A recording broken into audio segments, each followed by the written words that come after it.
یہ ہے central jail میاں والی۔ آئیے آج آپ کو جیل کی وہ چکی دکھاتے ہیں جہاں پر عاشق رسول حضرت غازی علم دین شہید رحمت اللہ علیہ نے اپنی زندگی کے آخری ایام گزارے۔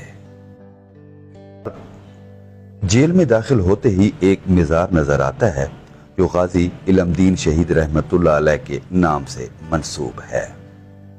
31 اکتوبر 1929 بروز جمعرات کو میاں والی جیل میں آپ کو شہید کر دیا گیا۔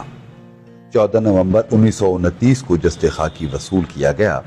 غازی علم دین شہید رحمت اللہ علیہ کا نماز جنازہ ادا کرنے والوں کی تعداد 6 لاکھ سے زائد ریکارڈ کی گئی، جبکہ اس وقت لاہور شہر کی آبادی 5 لاکھ پر مشتمل تھی۔